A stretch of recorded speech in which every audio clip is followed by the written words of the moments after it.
The greatest armies in the world can't survive a terrible leader. Whether it's the Civil War or World War II, battles are won and lost on leadership.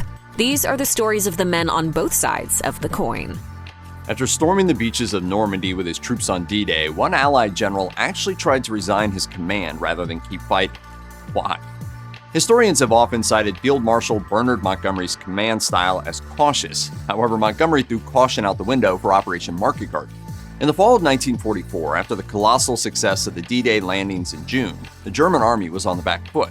To capitalize on this momentum, Montgomery concocted a plan to try and win the war in one blow. The chief objective of Operation Market Garden, which commenced in mid-September, was for Allied forces to take key bridges in the Netherlands that would allow them direct access across the River Rhine into northern German territory. Unfortunately, the operation failed in its main objective after losing the Battle of Arnhem. Overall, Montgomery's plan was too optimistic.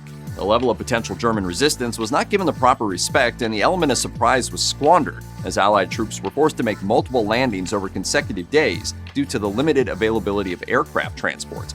Additionally, to reinforce British fighting at Arnhem, the Allied troops had to rely on moving up one narrow road, which quickly became blocked by traffic. As famed military historian Sir Anthony Beevor declared, Operation Market Garden should never have been launched. Field Marshal Erwin Rommel and his Afrika Korps frequently lauded to a near-mythical degree for their military prowess, particularly in North Africa. While Rommel's victories, which earned him the moniker of the Desert Fox, certainly stunned and shocked his Allied foes, historians like Larry H. Addington concluded after the war that even Rommel's greatest achievements in North Africa didn't amount to much in the grand scheme of Axis strategy. Even at the height of Rommel's success in North Africa, he and his forces were never in the most optimal position, often reliant on captured British supplies and vehicles, and frequent ill-advised clashes with his superiors only made things more precarious. Animosity between Rommel and some of Hitler's military advisors was at the root of the problem.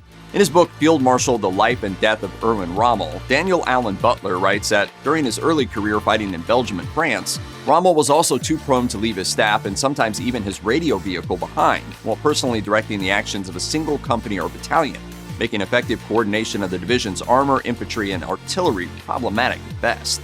A commander of Rommel's caliber should have recognized that communication issues can spell doom for any operation. Even Butler, who frequently defends the German commander against accusations targeting his alleged logistical shortcomings, admits that Rommel could needlessly impede his own momentum by keeping his staff in the dark. Sebastiano Visconti Prasca is not one of the most well-known World War II generals. However, he should be, if not for any stunning military victory, at least for his incredible incompetence.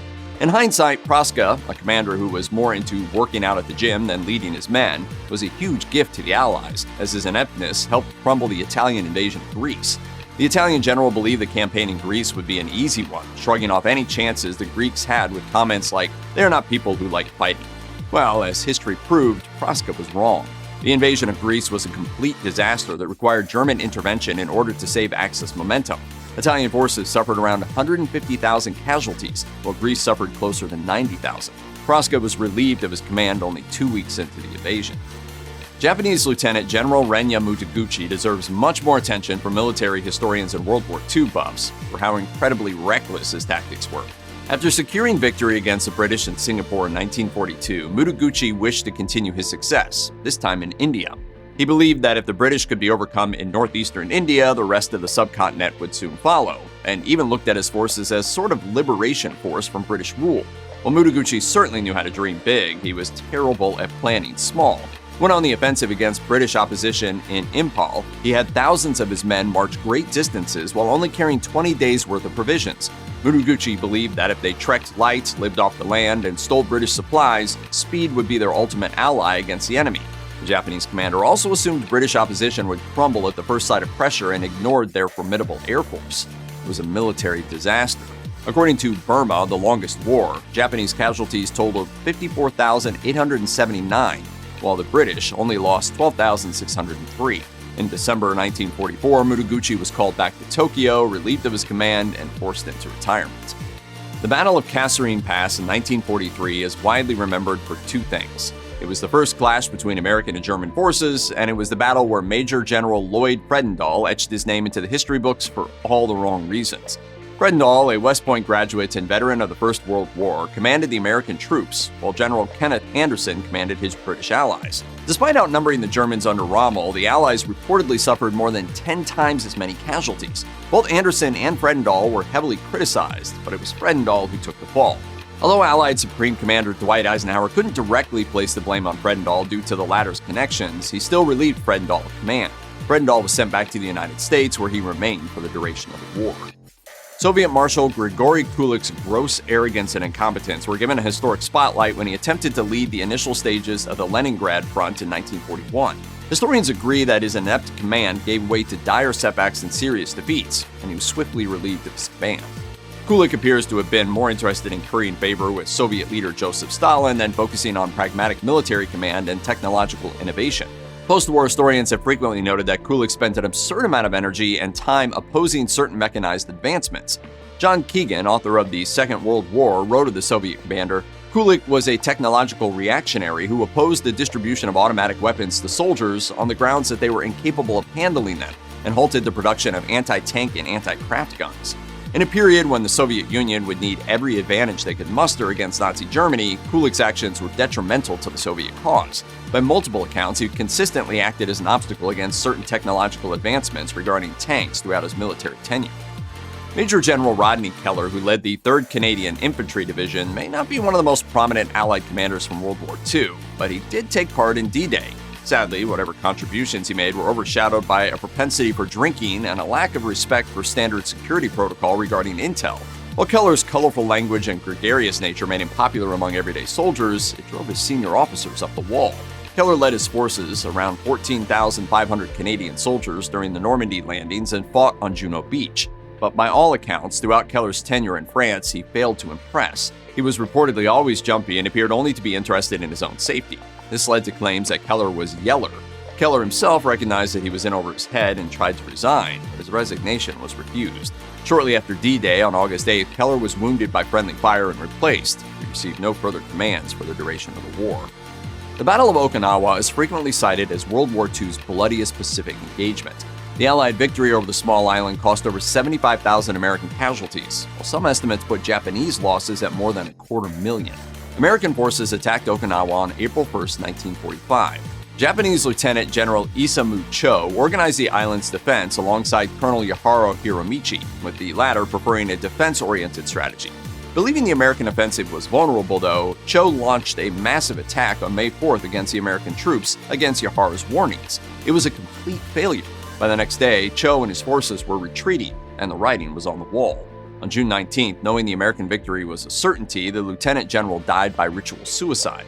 What makes Cho's actions so peculiar is that he and Yahara had worked together to set up fortifications and tunnels that could be relied on in a sort of attrition-type strategy.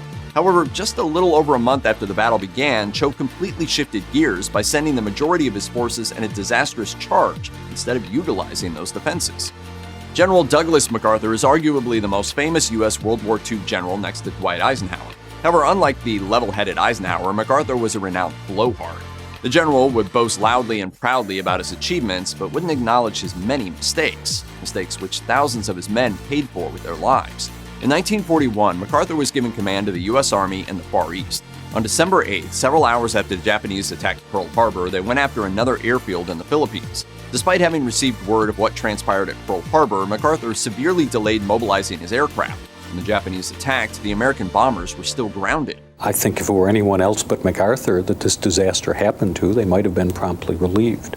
The Philippines would eventually be overrun early in the war, with President Franklin Roosevelt ordering MacArthur to leave for Australia. The general left thousands of American and Filipino troops behind. These troops would be forced to endure what is now notoriously known as the Bataan Death March. MacArthur's follies continued throughout the war. In 1944, to support his campaign to take the Philippines back, the Marines were sent to engage the Japanese at Peleliu. The prolonged and bloody engagement lasted months and saw over 1,000 Americans killed and several thousand wounded. To this day, the battle remains shrouded in tragic controversy, as Peleliu ultimately didn't really factor into MacArthur's plans to retake the Philippines. On May 10, 1940, Germany launched a campaign against France, Luxembourg, the Netherlands, and Belgium.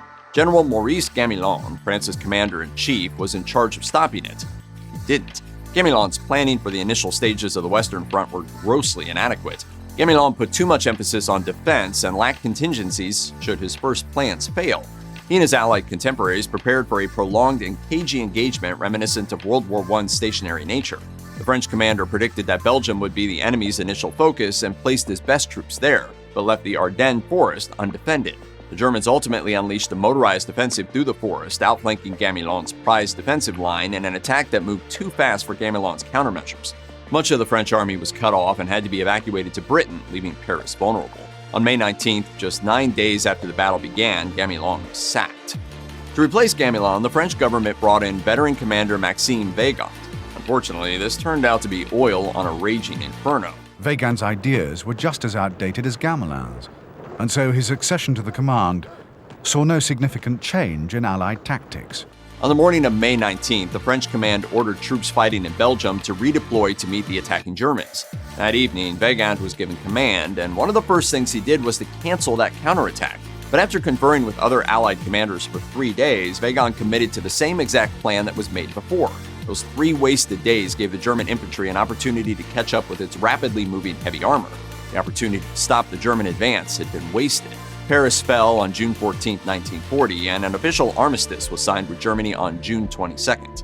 Just 11 months earlier, in July 1939, Weygand had declared, "The French army is stronger than ever before in its history. Its equipment is the best, its fortifications are first-rate, its morale excellent, and it has an outstanding high command. Nobody wants war, but if we are forced to win a new victory, then we will win it." The American Civil War was fought by some of the most famous military strategists of all time, but not all of them had any business being in charge. Whether because of cowardice, foolishness, or drunkenness, these are the generals who failed their troops. Before the Civil War, Union Major General Benjamin Butler had served in both houses of the Massachusetts state legislature and was a longtime member of the state militia. A born politician, he was better at negotiating in the halls of Congress than he was at commanding troops on the battlefield. Butler's main claim to fame was taking over as the military governor after the successful capture of New Orleans. But then he earned the nickname Beast Butler after instituting a law that practically legalized the abuse of Southern women by Union troops. Butler's remaining action as commander included failures during the Bermuda Hundred campaign and at Fort Fisher. During the former, he didn't maximize the potential advantage of a practically undefended Petersburg and instead led a series of uncoordinated attacks that lost the city. Then he was all but relieved from duty after a failed naval bombardment on Fisher in 1864. Union Major General George McClellan has a controversial reputation among Civil War historians. While he certainly gets credit for some early victories and for deftly organizing the Army of the Potomac, his actual command on the battlefield left a lot to be desired. One of McClellan's most infamous blunders happened early in the war, when he had the Confederates outnumbered by 75,000 men, yet he still refused to attack. He overestimated the enemy's strength and was fooled by fallen tree trunks painted as guns. He was also too timid to actually push his troops into battle. At one point, McClellan was even given a captured copy of Confederate General Robert E. Lee's battle plans, but his failure to quickly send in his troops allowed Lee to save his army from complete destruction at Antietam. Afterwards, President Abraham Lincoln relieved McClellan of his command for good. General McClellan has been outthought and outfought. Union Major General Ambrose Burnside's ability to style his sideburns was much greater than his skill in commanding soldiers. When the Civil War broke out, he quickly rose through the ranks to become a colonel. Yet twice, he refused command of the Army of the Potomac, acknowledging his own lack of experience before finally accepting in 1862. Maybe Burnside's superiors should have listened to him. He delayed attacking Confederate forces during the Battle of Antietam in September 1862, before leading his troops into carnage at the Battle of Fredericksburg a few months later. That led to nearly 13,000 Union casualties, many of them due to reckless frontal assaults on Burnside's orders. Burnside's later conduct during the Vallandigham affair was also controversial after he ordered the arrest and suspension of habeas corpus against Ohio anti-war Democrat Clement L. Vallandigham. And while Burnside successfully liberated East Tennessee, his actions during the Battle of the Crater that left his soldiers as sitting ducks led to his final departure from the Army. A commissioned officer of the Union Army, Confederate Major General John Bell Hood, resigned when the war began. He preferred to join the Confederacy, even though he was from the state of Kentucky, a state that was split but remained officially loyal to the Union. Hood performed exceptionally well during the early part of the war, but he later lost the use of his arm and had his leg amputated, and the remainder of his career was marked by ineptitude. After pressuring Confederate officials, Hood was given command of the Army of Tennessee. But then in Atlanta, he lost more than 30,000 men after 4 separate assaults on William Tecumseh Sherman's troops who were all repelled in brutal fashion. Then in Tennessee in 1864, he led Pickett's Charge of the West, during which he foolishly tried to have his troops overrun a strong Union position, leading to an incredible loss of Confederate line. Hood's army disintegrated after the Battle of Nashville when he oversaw another 6,000 casualties after failing to repel a Union assault. He was then relieved of duty and transferred to Mississippi to report on military affairs. I do this under protest. Confederate Brigadier General Gideon Pillow was both a lawyer and a veteran before the Civil War broke out, and he stayed loyal to his native state of Tennessee and the Confederacy. He initially performed well early in the war, but the wheels quickly fell off. Pillow's commands at Fort Donelson and during the Battle of Stones River were historically inept. At the former, his inexplicable decision to retreat following a hard-fought victory against Union troops completely undid all of the Confederate gains. Furthermore, when the defenses of the fort collapsed, Pillow decided to abandon most of the men and flee rather than stand with them and be taken prisoner. But that pales in comparison to what happened during Stones River, when Pillow reportedly took cover behind a tree during the fighting, once again essentially abandoning the men under his command. Unsurprisingly, this was the last time that Pillow was given command of a Confederate field unit. Union Major General Franz Sigel was perhaps the most unique general on either side of the Civil War. A native of the Grand Duchy of Baden in what is now Germany, he received his education at a German military academy. He came to the United States following the 1848 German revolutions, setting up a school and joining the New York militia. Soon after the Civil War broke out, Sigel became a brigadier general in the Union Army after showing bravery at the Battle of Wilson's Creek in the summer of 1861. However, some of his fellow officers disputed his actions and considered him incompetent. He continued to have a decent, if unspectacular, career until the Battle of New Market in 1864. Even though he had more men and they were more experienced, Sigel's troops suffered over 800 casualties. He was never able to escape the humiliation of losing to a smaller army supplemented with teenagers. He was removed from command for almost the entire last year of the war, and he resigned his commission just as the fighting was ending. A native of North Carolina, a graduate of West Point, and a slave owner, Braxton Bragg fit right in as a major general in the Confederate Army. He performed well at the Battle of Shiloh, and he was also exceptional at organizing and drilling his troops into fighting for him. However, Bragg's men detested his rancorous style of leadership, and at one point they even tried to assassinate him.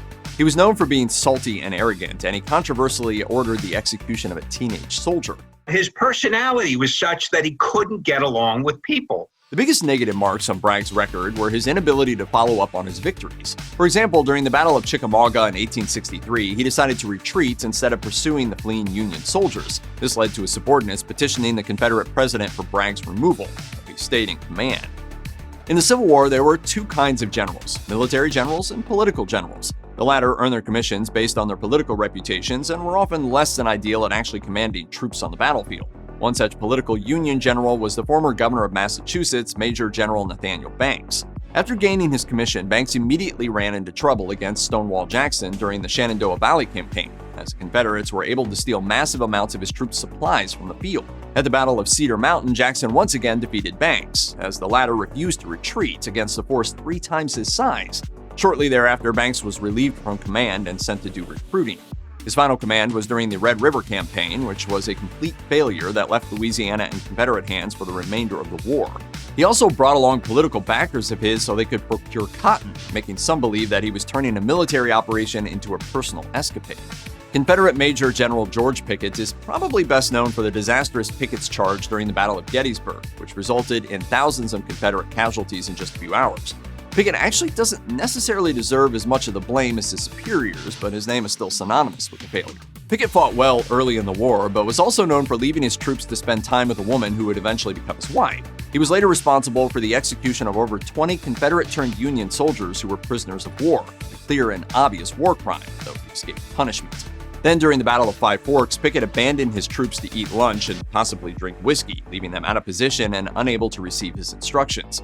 That partly led to the final destruction of the Confederate Army, hastening the end of the war. His widow later rehabilitated his image, inaccurately painting him as a hero and making him a symbol of the lost cause of the South myth. George, can you take that bridge? While Union Major General John Pope may have had some early successes in the war, his tenure later became so disastrous that he was removed from the fight entirely. His background was that of a West Point graduate and Mexican-American war veteran. Then, during the Civil War, he was aggressive in operations in Mississippi, as he captured thousands of prisoners, which led to his command of the Army of Virginia in 1862. But Pope was always squabbling with his fellow commanders, and he was considered arrogant by his soldiers and officers. Before the Second Battle of Bull Run, Stonewall Jackson's troops managed to get behind Pope's men and capture the Union supply depot, taking away precious supplies before destroying it. Later in the battle, Pope ordered multiple doomed assaults, all of which were pushed back, and he eventually had to retreat. At Bull Run, Pope lost nearly double the amount of troops as the Confederates did, and his failure to contain Robert E. Lee led to the Confederate invasion of Maryland at Antietam a few weeks later. This would be Pope's last Civil War command. Even before the Civil War broke out, eventual Confederate Brigadier General John B. Floyd had a tumultuous reputation. A former governor of Virginia and a slave owner, he became the Secretary of War for the United States in James Buchanan's administration. It was during this time that he became a widely controversial figure. Accused by his critics as corrupt and nepotistic, he resigned in 1860 under a cloud of suspicion for potentially giving the Confederacy mounds of Union guns and supplies. Floyd soon joined the Confederate Army as a political general. After being sent west, his first command was at Fort Donelson, but he performed about as poorly as possible. Outmanned and outgunned by Union troops, he made the cowardly decision to abandon the majority of his troops and escape out the back door, leaving Brigadier General Gideon Pillow to take the fall. This would prove to be the breaking point for Floyd as commander. Confederate President Jefferson Davis removed him from command over his fecklessness in Donelson, and he died just a few months later. Out of all the Union generals who served during the Civil War, there's a pretty good case to be made that Brigadier General James H. Ledlie was the absolute worst. More of a political general than a military general, his tenure was disastrous pretty much right from the start. At first, Congress refused to even confirm Ledlie's initial promotion to Brigadier General, which could have been related to allegations that he'd accidentally fired upon his own troops during the Battle of Whitehall. His middling leadership continued through the Battle of North Anna, where he may have even been drunk. But his ultimate failure was at the Battle of the Crater in 1864. While his troops trudged to their deaths, his cowardice got the best of him, and he ended up abandoning his men to get drunk in a bunker. At this point, Ledlie's superiors had had enough of him.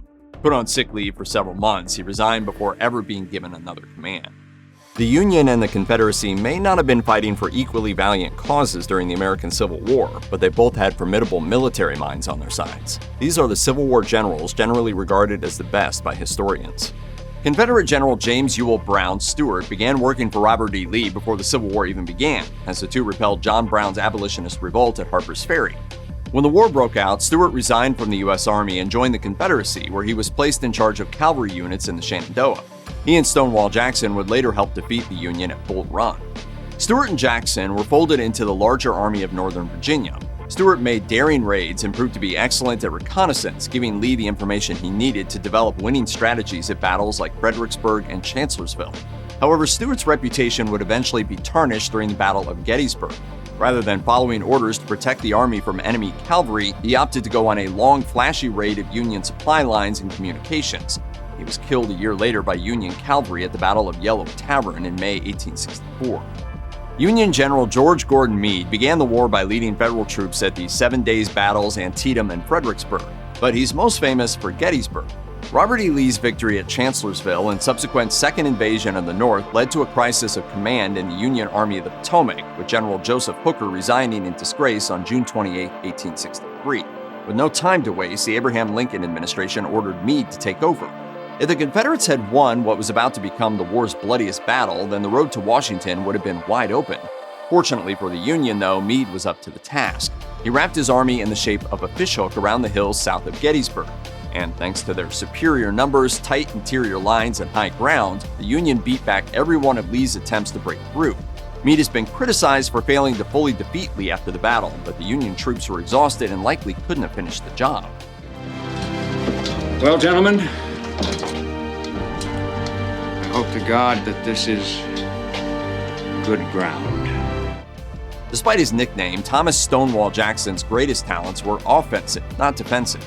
He led a decisive campaign in the Shenandoah, where his rapidly moving foot cavalry thwarted Union armies many times their size. He then joined up with Robert E. Lee and played a very significant role in battles to come. Most notably at Chancellorsville, Lee defied military convention by splitting his smaller force and sending Jackson's corps to outflank Union troops. Last, Jackson was wounded by friendly fire that same day. When he died days later on May 10, 1863, his legend was already well established. It's possible, though, that Jackson's death was the best thing that happened to his reputation, as his performances on the battlefield were actually hit or miss. At the 7 Days battles, for example, his division arrived behind schedule, which jeopardized Lee's plans, and at Fredericksburg, Jackson's line nearly broke. Still, his brilliance in the Shenandoah and at Chancellorsville were self-evident.